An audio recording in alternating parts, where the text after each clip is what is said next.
오늘 신학 정립은 복음서 해석의 신학. 우선 설교에서도 정리해 드렸습니다만은 복음서 해석은 불가능한 거예요. 그건 에야 복음서 시작이 종말의 때의 복음이고, 그거는 초대교회 때 말씀하신 건데, 그거를 실제로 해석은 그건 하나님만 할 수 있는 거야.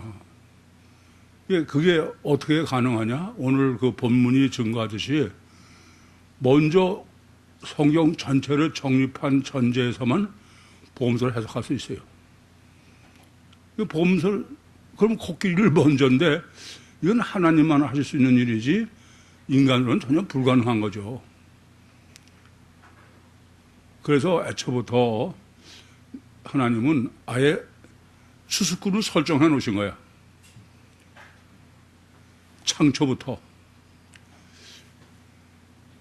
이게 가장 완전한 해석 방법은, 그건 물론 하나님이시지만 성경 전체를 정립하고, 그 성경 전체는 하나님의 말씀이니까 모순이 없으니까 그 안에서 해석하는 게 가장 완전하죠.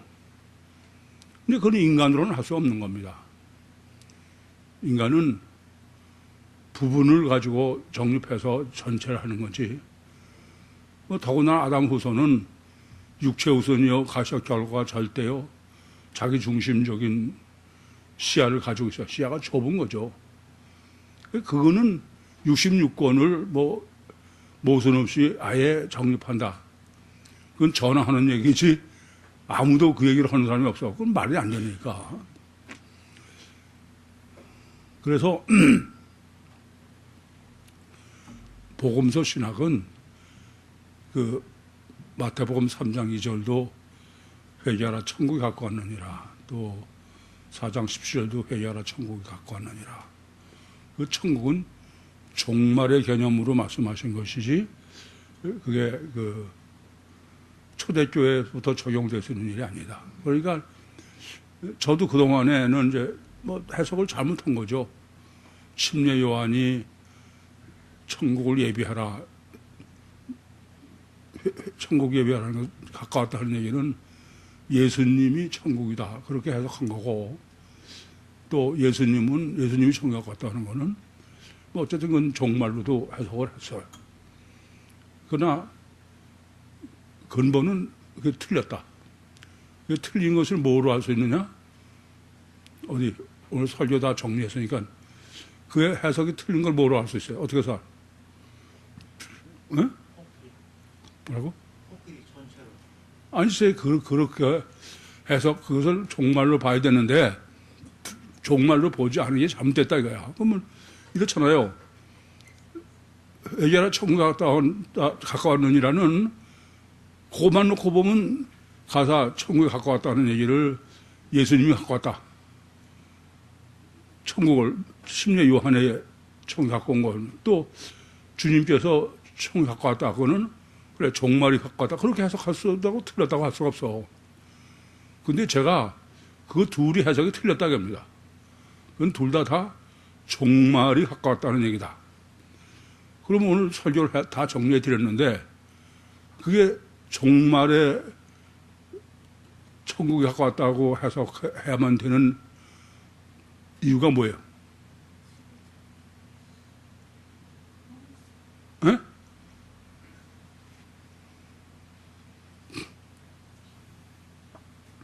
참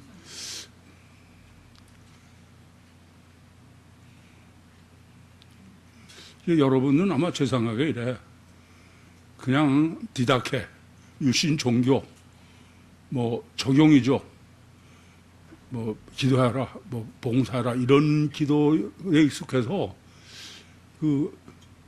원리요 신학적인 설교는 여러분들 그런 식으로 듣는 것 같아요. 제가 설교 금방 다 정립해 드리고 질문해도 답을 못 하는 거야.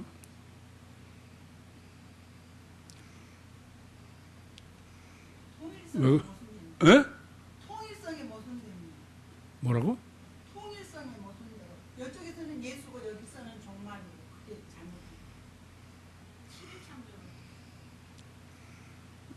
또 다른 사람 누구 뭐? 에?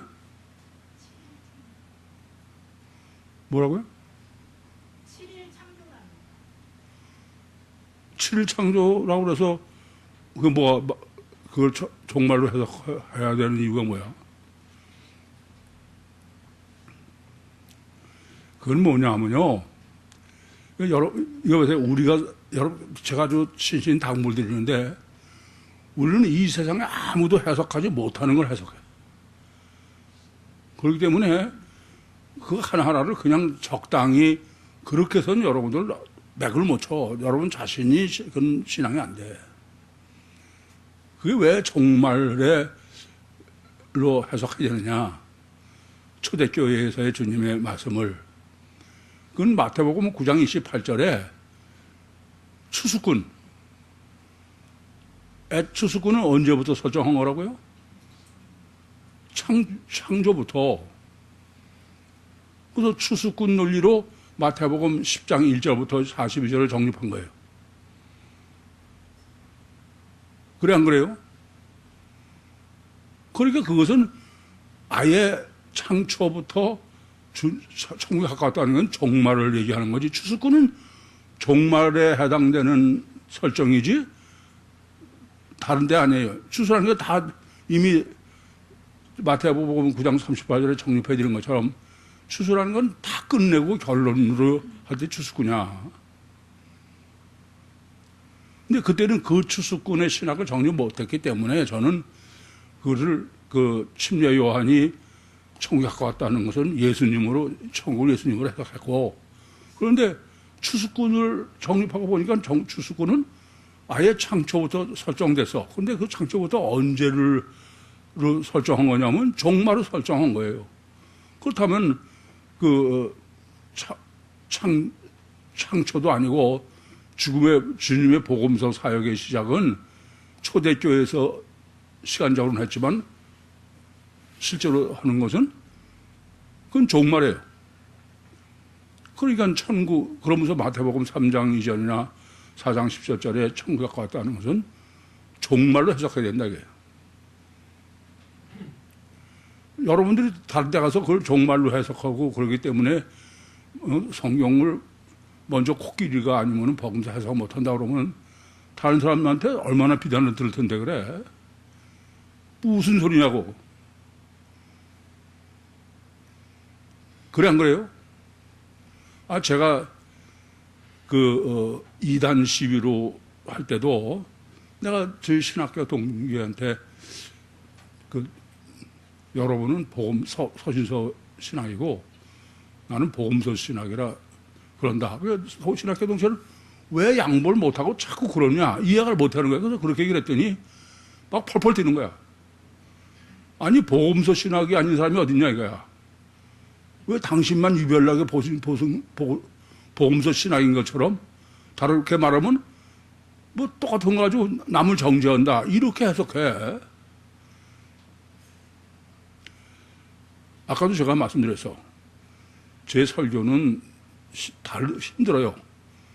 다른 데는 단일체 디다케니까 봉사해라 기도해라 이런 거지만 저는 영적 원료 신학이기 때문에 그래서 이해해야 되고 그래. 그러면 그거는 잠깐 깜빡 줘라도 이미 그 다음은 다 지나가서 몰라. 근데 방금 전에 우선 질문해 보니까 참 안타까워. 그래서 본문에서 마태복음 3장 2절이나 4장 17절은 우주 팽창했다가 우주가 지금 축소한다는 천국에 가까웠다. 그런 진화론자들의 논리도 아니고 또 누가복음 17장 20절과 21절에 하나님 나라는 여기 있다 저기 있다 할 것이 아니라 너가 안에 있다. 그게 아니라 그 천국이 아니라 이건 종말이다. 아시겠죠? 그것도 분명히 해야 돼. 그래야 복음서는 종말 때의 신학이다. 그래야 종말 때의 신학이라는 의미는 뭐냐면 성경 전체를 코끼리로 해야만 해석할 수 있다라는 얘기, 그래야 되는 거야.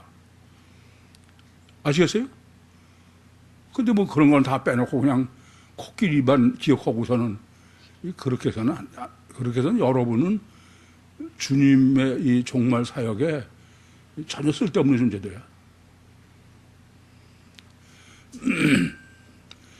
그래서 우선 첫째는 종말에 주님은 아예 사역 자체가 종말 때에 그 복음 사역을 하신 것이다. 주님의 공생의 사역은 이중 사역이다. 이걸 오늘 정립해서 하신 대로 뭐냐 하면은 인간이 이중체이기 때문에 이중 사역을 하신 거다. 육체 우선을 위한 디다케, 단일체. 이건 물론 육체 우선 때문에 원죄가 생기게 된 거고, 이 사람들은 다 원죄니까 그 사람들을 가르쳐야 돼. 목적은 이제 우리는 알죠. 왜요? 그거는 창세기 49장 16절부터 18절처럼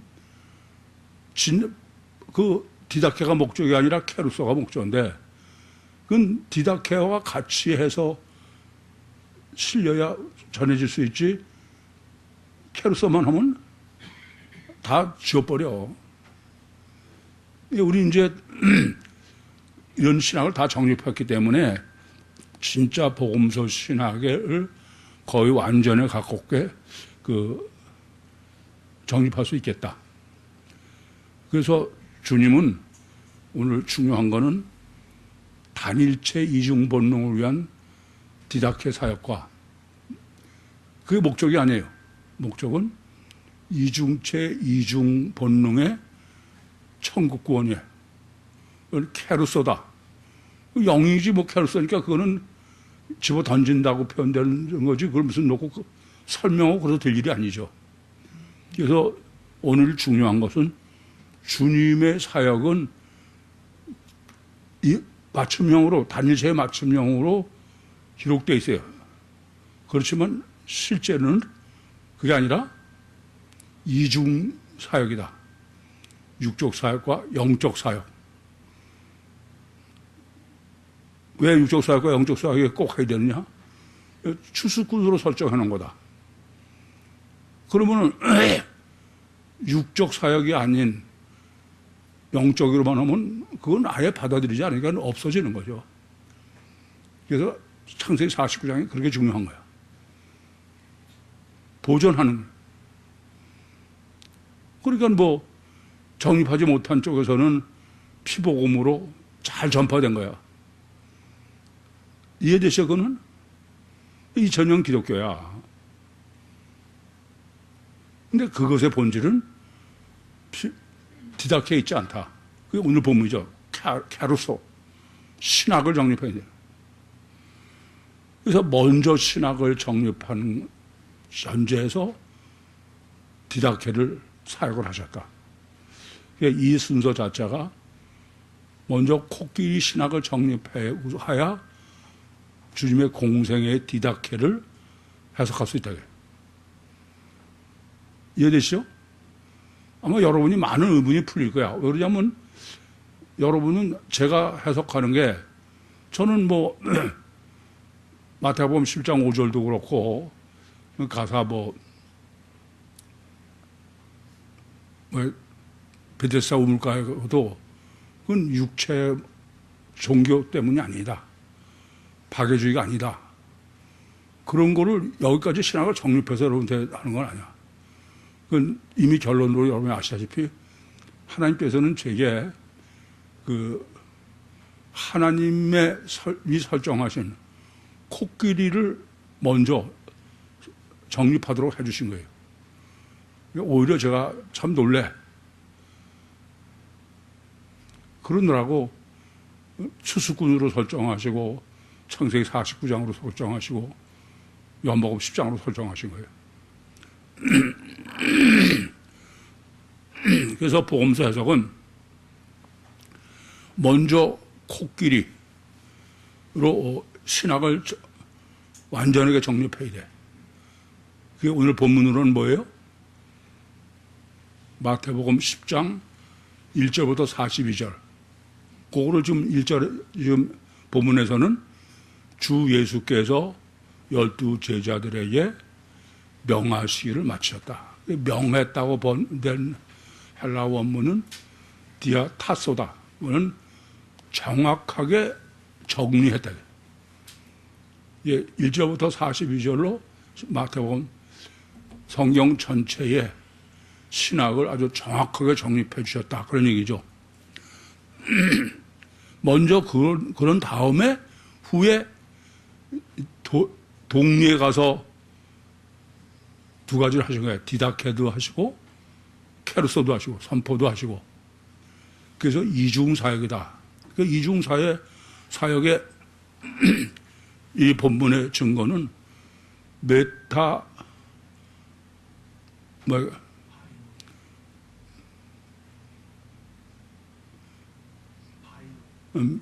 바이노다. 카타바이노가 아니다. 메타라는 것은 함께 가지고 있는 거야. 그러니까 마태복음 10장 1절부터 41일이 계기된 거기서 떠나서 지금의 공생애를 시작해서 그리 옮긴 건데 동리로. 근데 그때 그거는 끝내놓고 그것을 상관없이 동리로 간 게 아니라 1절부터 42절을 가지고 함께. 그래서 이중사역이다. 이거는 이 본문도 다른 사람이 해석 못해요. 절대 불가능해. 우리는 이미 이렇게 정립을 했기 때문이지. 그래서 구유복음의 복음서 신학으로 정립한 그런 다음에 복음서의 예수님의 실제 사역을 해석해야 되는 거예요. 이게 지금 생각해보면요, 주님께서는 이것을 그렇게 실제로 하게 하기 위해서 명의 실체성을 계시하시고서 그래서 이제는 더욱더 감옥 3년이 신학대학원 3년을 시키셨구나. 왜냐하면 제가 그 영의 실체, 영성 세미나를 88년도에 계시를 받아서 그때도 그 고등학생들에게 영성 세미나를 많이 인도로 다녔어요. 그렇지만 여전히 확신이 안 생겨서 이게 과연 맞나? 그러면서 감옥에서 특별히 고착이나 퇴행증 같은 거로 그 사람들을 실제로 보니까 야, 이건 실제구나. 그래서 구유복음의 신학을 근본을 점점 확신을 갖게 된 겁니다. 그것은 신비인데 그게 뭐냐? 엘로힘의 하나님의 신비야. 절대로 사람은 불가능해. 그러기 위해서 하나님이 저라는 사람을 선택하신 거예요. 저를 선택하신 것은 제가 못나서 유식해서가 아니야. 바보 같아서 타다 남은 부지깽이 같아서. 그러니까 말도 안 되는 걸 믿을 수 있는 사람이죠. 여러분들 너무 똑똑해. 그래서 아무리 제가 설교를 해도 자기 이성대로 칼질해가지고선 어떤 건 버리고 어떤 거는 택하고 그러니까 하나만화가 되는 거야. 그러면 주님이 그 코끼리를 먼저 제가 정립하게 설정한 설정이 어떤 거냐? 그냥 제가 가만히 있는데 설정해서 한 건 아니에요. 그렇게 해가지고는 그걸 믿고 신학을 정립하거나 할 수 없어. 내가 스스로도 확인해 가면서 해야지. 제일 먼저가 뭔지 아세요? 여호와의 이름이야. 맨 처음에 저는 그 영의 실체성 계시받기 전이죠. 그때 언제부터인지 모르겠어. 처음 성경을 읽을 때부터인지 무슨 조금 지나선지는 모르겠는데 하여튼 아니 하나님의 고유명사가 여호와다. 그러면 사람의 고유명사는 다 의미가 있어서 하나님이 아브라함도 아브라함으로 바꿔주시고 사례도 사라로 바꿔주셨는데 그럼 하나님의 고유명사인 여호와의 의미는 뭘까? 그 의문이 생긴 거예요. 그리고 하나님은 의문을 생기게 해놓으시고는 나도 지 믿음이 어떤 거냐 하는 거죠. 그거를 얼마나 매달려 있는지 모르겠어요. 아무리 봐도 도대체 성경은 어딜 봐도 여호와의 의미가 뭔지가 써있질 않은 거야. 제가 창세기 32장 24절 25절을 세미나 때 해석하면서도 여러분이 이해가 안 되거든 그냥 넘어가라. 그걸 내가 아는 대로 하나님이 이길 수 있는데 져줬다. 그렇게 하면 그건 다시는 안 보인다. 마찬가지예요. 여호와 이름이 뭔지 봐도 이건 이해 안 돼. 그러면 또 그냥 넘어가는 거야. 그러다 어느 날 시편 5편 1절부터 3절이 그게 실제 그 이름의 의미인지는 모르겠어. 근데 그때 저는 굉장히 충격적으로 이거다. 이걸 그런 거야. 그러니까 엘로힘이 인간과 관계하는 하나님. 그게 시편 5편 2절 3절이야. 여호와여 2절은 나의 하나님이여 3절은 여호와니까. 그래서 여호와는 엘로힘 엘로힘의 나의 하나님, 나와 관계가 되는 그렇게 정립을 하게 된 겁니다. 즉 그러고서는 그게 맞는지 안 맞는지 보려니까 성경 전체를 보고 이게 맞는지 안 맞는지 확인하는 거야. 그럼 저절로 어떻게 되겠어? 엘로힘도 정립이 되고, 안 그래요? 그래서 출애굽기 3장 14절을 본 거야. 출애굽기 3장 14절은 모세가 하나님 앞에 나를 보내시니까 하나님이 나다. 이름이 뭡니까? 그러니까 모세는 유신을 아직 믿지 않는 거죠.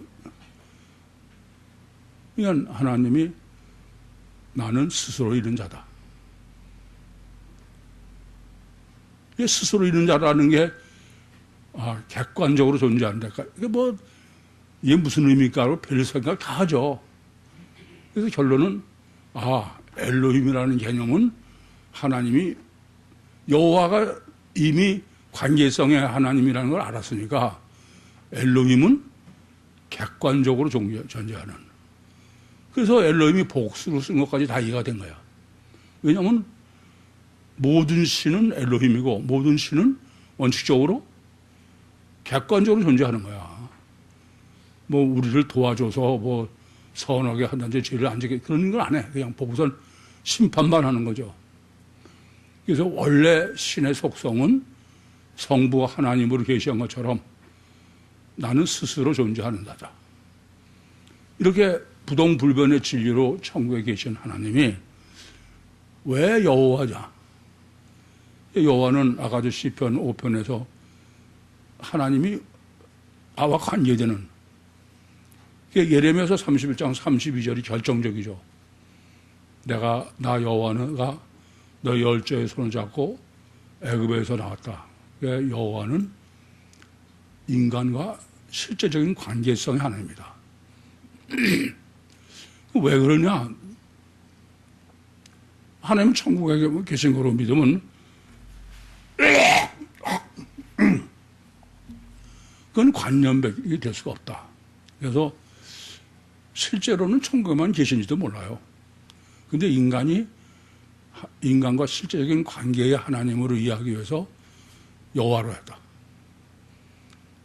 가장 완전한 게 예레미야서 31장 32절에 내가 땅에 실제로 내려서 너의 열조는 잡고 여기서 나왔다는 얘기죠.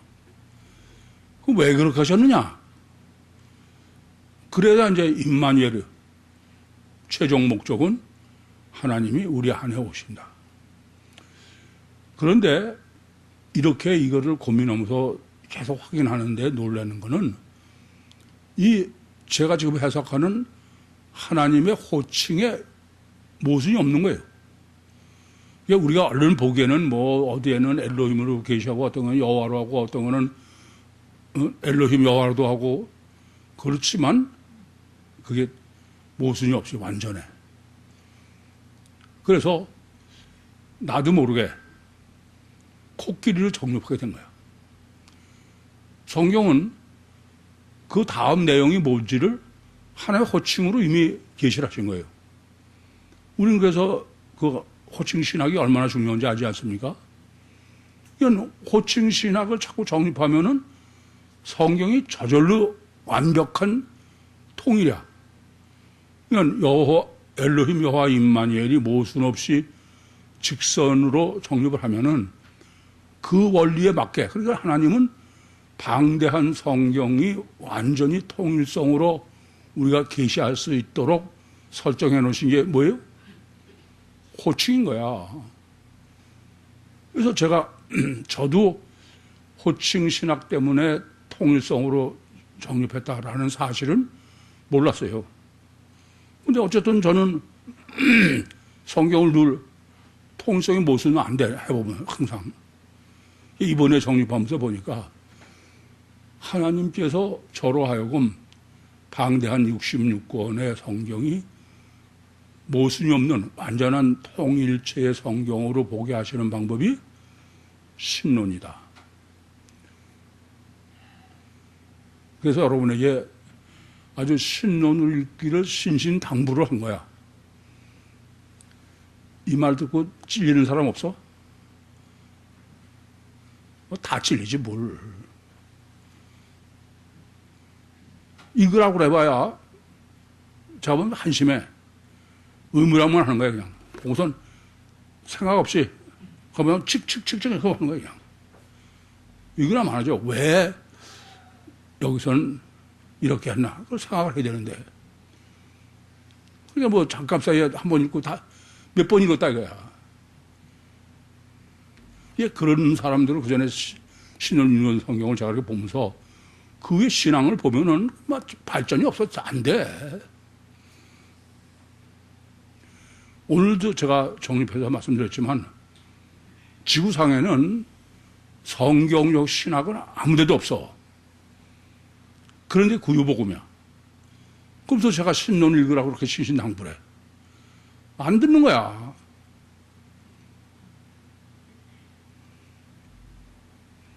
내가 여기서 지금 우리 교회 신앙 대표인 것처럼 생각하는 사람은 몇 사람 지적해봐도 뻔해.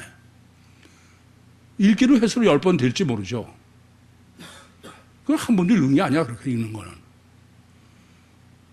아니, 구유복음이 물리적으로 몇 번 했느냐, 그거야?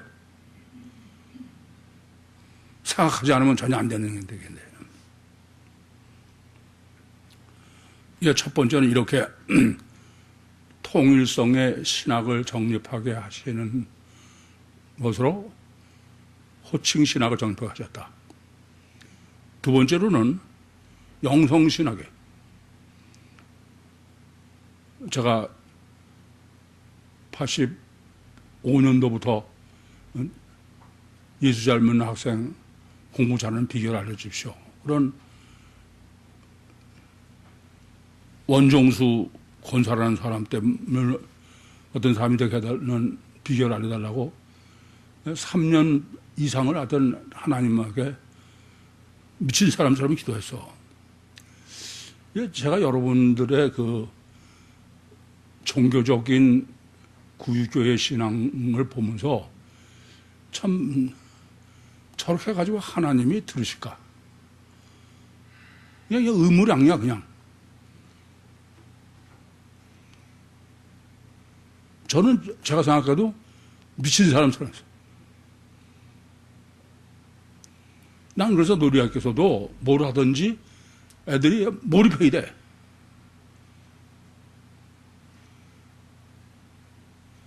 그냥 횟수만 때우고. 그건 하나님하고 상관없어. 안 돼. 안 통해. 역대하 16장 9절 말씀처럼 전심으로 하나님을 찾는 자를 위하여 능력을 베푸셔. 참 그런 사람은 신앙 떠나서 인생 자체를 망치는 거야. 누구 말 맞다나 뭐 지원이 노는 걸 보고서 지원이는 다른 또래의 10배를 산다 이거야.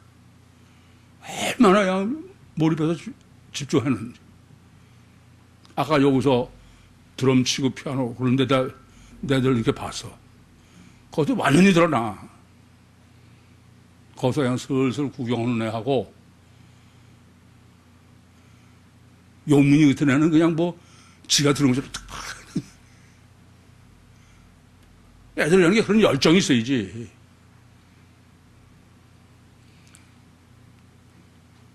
신앙학교는 다른 거 아니에요. 안 가르쳐. 그러나 지가 하고 싶어서 할 때는 세상에 감당할 수 없는 사람. 예전에 얘기했지만은 수학을 하나도 안 가르쳐줬어.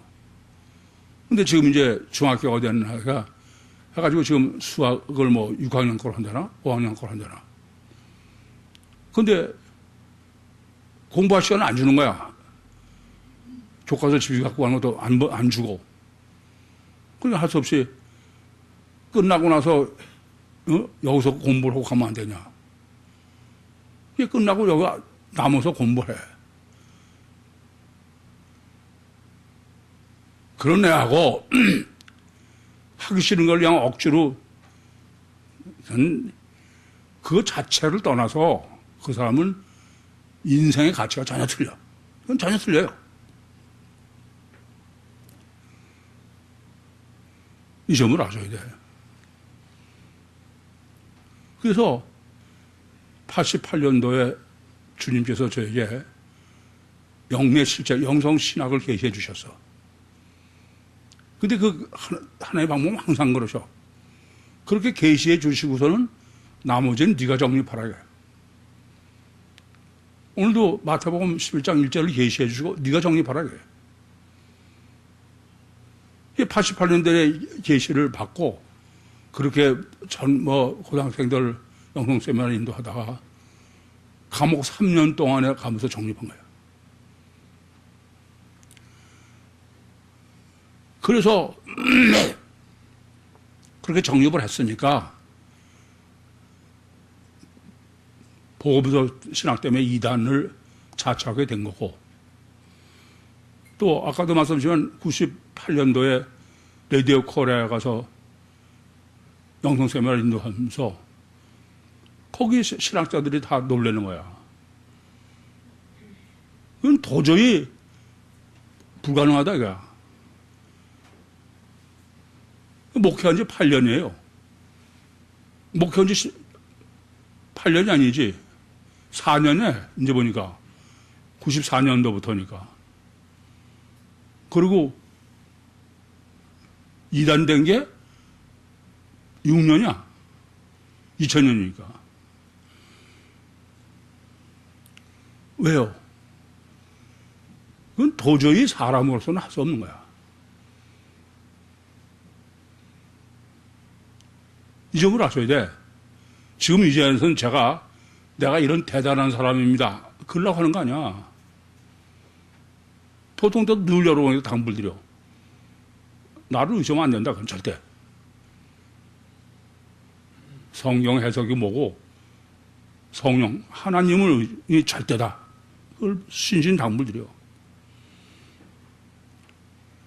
그리고 그 양평에서 인도할 때도 기라사 같은 신학자들은 다 바보냐? 그러던 사람이 결국은 우리도 생각하는 꽤나 하는 사람이라고 생각한다. 글 꽤나 읽는 사람이라고 생각한다. 근데 보도 듣도 생각도 못 해봤다 이거야. 왜요? 인간으로는 불가능한 거야. 그건 오직 하나님이야. 그러고 보면은 구입교회는 하나님 주님의 교회지. 그 전에 어떤 분이 그래서 뭐 차를 여기다가 뭐 주차해놨더니 스티커를 띄었다고 교회에서 스티커를 배상해줘야 될 게 아니냐 그래서 내가 물어봐서 이 교회 주인이 누구요? 그래서 그 사람이 목사님이 아니냐 이거야. 그래 하도 한심해서 그 교회 혼나오셨네요. 천 걸리면 하나면 돼. 우리는 뭐 헌금도 다 나는 전혀 알지도 못하게 하나님 먹으면 하라고요.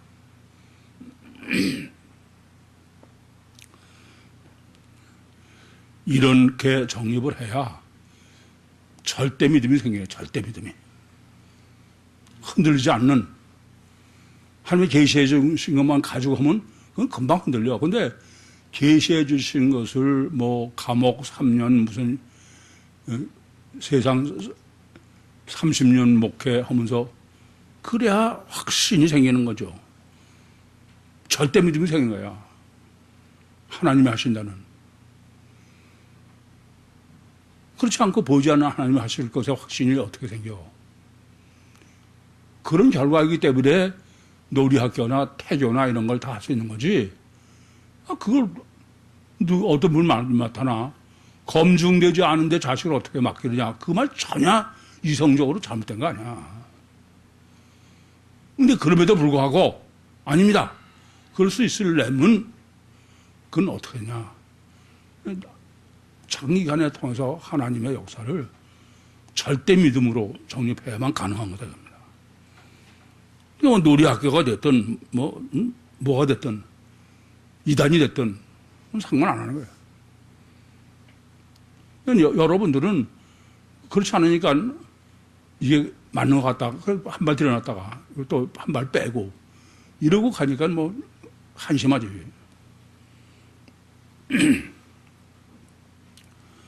그래서 성경 해석에 이건 복음서만이 아니에요. 성경 해석의 원리와 법칙은 뭐예요? 먼저 코끼리, 후 다리. 이중구조. 디다케와 케르소다. 아시겠죠? 하나님은 이 계시록 18장 19절 즉 디다케 육적으로 종말이 때가 창세기 계시록 18장 19절이야. 물질 문명이 극도로 발달해 가지고 그래서 뭐 지금 같으면은 사람 대신에 IA 시대고 무슨 인공지능 그거와 타임을 어떻게 맞추셨냐면은 그건 디다케죠. 그냥 단일체로 발전시킨 것이 물질 문명이에요. 그래 안 그래요? 그것은 신학적으로 영적으로 완성한 게 케르소야. 구유복음이에요. 그 둘이 딱 만나는 점이야. 지금이 어떤 때예요? 지금은 신학적으로 정점이 돌아와 있어. 인류 역사에 아무도 정립해보지 못한 복음서 신학을 정립했으니까. 그리고 물질 문명으로도 완전히 꼭지점에 와 있는 거야. 그러니까 예수님께서 무화과나무의 비유를 배워라. 무화과나무는 뭐가 무화과나무예요? 이 둘이 다 무화과나무야. 그때 되면 정말이다 이겁니다. 제가 이 점을 아무리 심각하게 여러분에게 얘기를 해도 여러분이 이것을 얼마나 실제로 정립을 했느냐. 정립하지 않고 들어서 그냥 넘긴 사람은 요거 끝나면 또 그만이야. 어떡하겠어. 그래서 저로서는 최선을 다해봐야 반쪽의 반쪽만 받아들이는 걸 어떻게 해. 본문 보겠습니다. 주 예수께서 12 제자에게 명하시기를 마치시고 이에 저희 여러 동네에서 가르치시고 전파하시려고 거기를 떠나가시니라. 전도하시려고 거기를 떠나가시니라. 우선 원문에는 카이로 시작된다고 그랬어요. 카이는 앞에 마태복음 10장 1절부터 42절을 전제로 해라. 그래서 주 예수죠. 주 예수는 육체 우선 이중체의 성신하신 신인 메시아. 또 12제자는 왜 사도가 아니고 제자냐. 제자라는 것은 이미 말씀드렸죠. 마태복음 5장 3절에 무리는 단일체, 이중번호이고 제자는 이중체예요. 제자들에게 권능을 주신 것을 보혜사 성령으로 거듭난 것에 실제로 그것의 실제가로 마태복음 10장 1절에 권능을 주시기로 된 것을 지금 본문에서는 12제자로 강조하고 있는 겁니다. 그리고 명했다. 그 명했다는 게 디아타소라고 그랬어요. 디아타소라는 의미는 완전하게 정리했다. 이건 신구약 성경 전체의 코끼리를 완전하게 정리하고 마치셨다. 테로스예요. 완성이죠.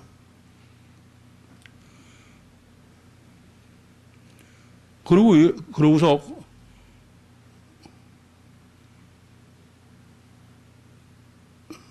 마치시고 이에 저희 동네에서 가르치려고 거기를 떠나. 거기라고 한 게 에케이덴입니다. 그러면 이것은 지금 장소로 에케이덴은 뭐를 떠났다는 거예요? 마태복음 10장 1절부터 42절의 신학.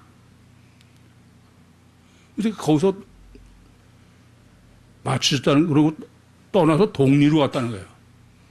동리는 폴리스라고 그랬어요. 구약으로는 성이고 인본이죠. 다니세의 원죄에 가서 거기서 이제 가르치시고 전파사 가르치는 게 이중 사역을 하시다 이게. 가르치는 게 디다케고 단일체에 대해서 이중체는 케르소 신학이다. 그러면서 거기를 떠나시다가 메타바이노다. 카타바이노가 아니다. 메타라는 것은 볼지어다 세상 끝까지 내가 너희와 항상 함께 있다. 그럴 때가 메타예요. 메타바이노는 떠나서 가시긴 가시는데 가지고 갔다. 가지고 뭐를? 코끼리 신학을. 이게 원문을 가장 원문대로 정립한 게 오늘 본문이라고 생각해요. 질문 있습니까? 아까도 말씀드렸지만 이 본문은 성경 해석의 원리와 법칙이 아주 절대야. 여러분이 지금 들어가지고선 뭐 이해됐다. 그렇게 가지고 될 수 있는 일이 아니야. 많이 생각하시고 바로 정립하시기 바랍니다. 질문 있습니까? 마치겠습니다.